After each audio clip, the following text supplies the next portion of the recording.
आज आपण सामाजीकरणाची साधने किंवा घटक कोणती हे समजून घेऊ, ज्यांच्याद्वारे व्यक्तीचे सामाजीकरण घडवून आणले जाते. असं कधी वाटतं का की आपल्या आवडीनिवडी, आपली विचार आणि आपली वागण्याची पद्धत हे सगळं नेमकं कुठून आलं? म्हणजे हे सगळं खरंच आपलं स्वतःचं आहे की नकळतपणे काही गोष्टींनी आपल्याला घडवलं आहे? आज आपण ह्याच घडवणाऱ्या गोष्टींबद्दल म्हणजेच समाजीकरणाच्या साधनांबद्दल बोलणार आहोत. हा प्रश्न तसा खूप मोठा आहे, नाही का? आपण जसे आहोत तसे का घडतो? विचार करा. सकाळी उठण्यापासून रात्री झोपेपर्यंत आपण जे काही करतो, ज्या पद्धतीने बोलतो, जे नियम पाळतो, हे सगळं आपण शिकतो तरी कुठून? याच प्रश्नाच्या उत्तरात आपल्या सगळ्यांच्या व्यक्तिमत्वाचं रहस्य दडलेलं आहे. चला तर मग तेच उलगडून पाहूया. या सगळ्या प्रवासात एक महत्त्वाचा शब्द आहे, समाजीकरणाची साधने. आता हा शब्द ऐकायला थोडा जड वाटेल, पण याचा अर्थ एकदम सोपा आहे. हे म्हणजे आपल्या आयुष्यातले ते प्रभावशाली घटक, म्हणजे व्यक्ती, गट आणि संस्था, जे आपल्याला समाजाचा एक भाग म्हणून जगायला शिकवतात. तर आज आपण काय काय बघणार आहोत? आधी समाजीकरण म्हणजे काय हे थोडक्यात समजून घेऊ, आणि मग आपल्या आयुष्याला आकार देणाऱ्या 4 मुख्य स्तंभांचा आढावा घेऊ. आपलं कुटुंब, आपली शाळा, आपले मित्र आणि आपल्यावर प्रभाव टाकणारी प्रसारमाध्यमे. पाहूया हे सर्व मिळून आपली जडणघडण कशी करतात. आपल्या सामाजिक जडणघडणीचा पाया रचला जातो तो घरात. खरं तर कुटुंब ही आपली पहिली शाळा असते, जिथे नियम कुठल्या पुस्तकात नाही तर आपल्या नात्यांमध्येच लिहिलेले असतात. जरा विचार करा, किती मूलभूत गोष्टी आपण कुटुंबात शिकतो. बोलायला शिकण्यापासून ते काय चांगलं आणि काय वाईट याचे पहिले धडे आपल्याला इथेच मिळतात. मी कोण आहे याची ओळखच इथे होते. आणि सगळ्यात महत्त्वाचं म्हणजे इथे मिळणारी माया आणि सुरक्षितेची भावना, हाच आपल्या भावनिक विकासाचा खरा पाया असतो. आणि ही एक खूप गंभीर बाब आहे. संशोधनातून हे अगदी स्पष्ट झालंय की जर कौटुंबिक वातावरण सदोष असेल तर मुलांमध्ये गुन्हेगारी प्रवृत्ती किंवा मानसिक समस्या निर्माण होण्याचा धोका वाढतो. म्हणूनच एक निरोगी कुटुंब हे फक्त त्या व्यक्तीसाठीच नाही तर पूर्ण समाजासाठी खूप महत्त्वाचं असतं.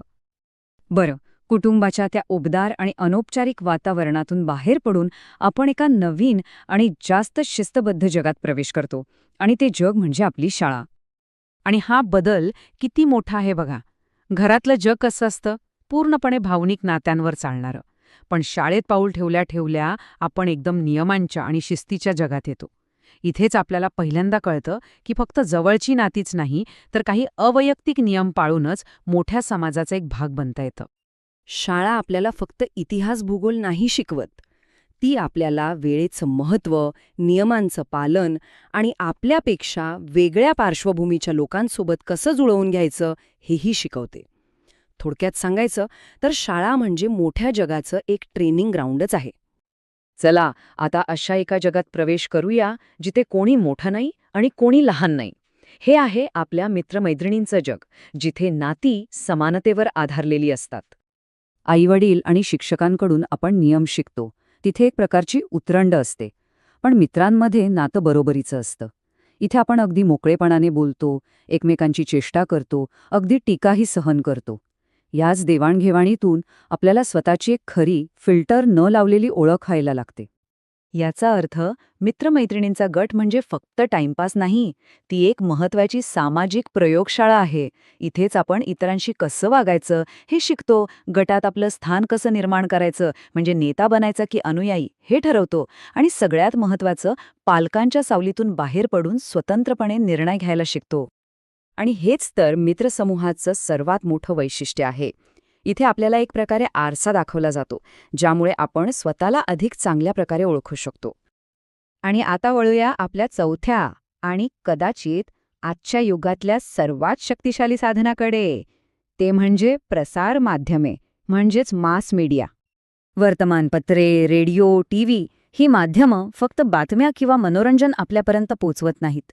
ती नकळतपणे आपले विचार, आपल्या धारणा आणि आपलं जगण्याचं मॉडेलसुद्धा घडवत असतात. यातही दूरदर्शनचा प्रभाव सगळ्यात जास्त आहे. का? कारण ते चित्र आणि आवाज या दोन्ही माध्यमांतून थेट आपल्यापर्यंत पोचतं. त्यामुळे साक्षर निरक्षर असा कोणताही भेद न करता ते सगळ्यांवर सारखाच प्रभाव टाकतं. यातच प्रसारमाध्यमांची ताकद आणि धोका दोन्ही दडलेले आहेत. ती एकाच वेळी परंपरा जपण्याचं कामही करतात आणि समाजात बदलाचे वारेही आणू शकतात. म्हणजे ही खरंच एक दुधारी तलवार आहे. तर मग या संपूर्ण चर्चेचा सार काय? कुटुंब, शाळा, मित्र आणि प्रसारमाध्यमे हे सगळे घटक मिळून आपल्याला एक सोशल टूल किट देतात. याच साधनांचा वापर करून आपण समाजात आपलं स्थान निर्माण करतो आणि यशस्वीपणे वावरतो.